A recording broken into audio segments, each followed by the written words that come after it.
In the vast, silent expanse of the moon, under a sky of perfect blackness, a landscape of gray dust stretches to a sharp horizon.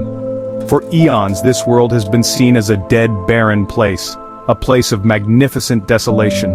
But on this ancient surface, a visitor from Earth was hard at work. China's Chang'e 5 lander, a marvel of modern engineering, methodically drilled into the lunar soil in December 2020. It wasn't just collecting rocks, it was searching for secrets. The lander's robotic arm reached down, scooped up a precious sample of lunar regolith, and sealed it away for a long journey home. No one knew it at the time, but hiding within that handful of dust was a discovery that would change everything we thought we knew about our closest celestial neighbor. The journey back to Earth was a quiet one, but the excitement in laboratories was just beginning. Scientists eagerly awaited the arrival of these pristine samples, the first to be returned from the moon in over 4 decades. When the canister was finally opened, researchers began to analyze every single grain with powerful microscopes. They were looking at material that had been sitting undisturbed for billions of years, bombarded by solar wind and tiny meteorites. It was a time capsule from the early days of our solar system. Hidden among the familiar gray dust and rock fragments, they saw something incredible. Tiny, glistening spheres like minuscule pearls scattered throughout the soil. They were beautiful, mysterious, and held a secret of immense importance. These were no ordinary rocks.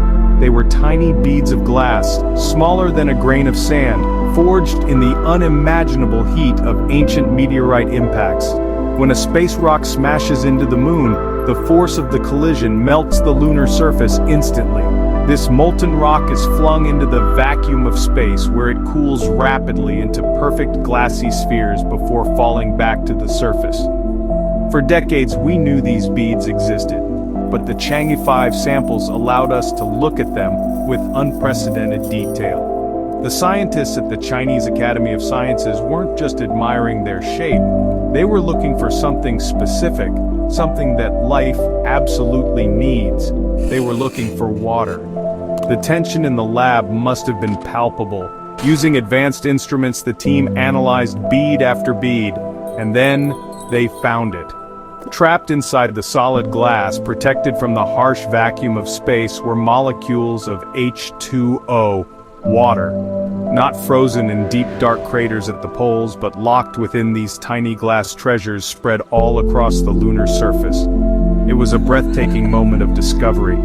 The silent gray dust of the moon had finally spoken, and it told a story of a hidden, widespread reservoir of the most precious resource in the universe. This wasn't just a scientific curiosity, it was a signpost pointing toward a new future for humanity among the stars.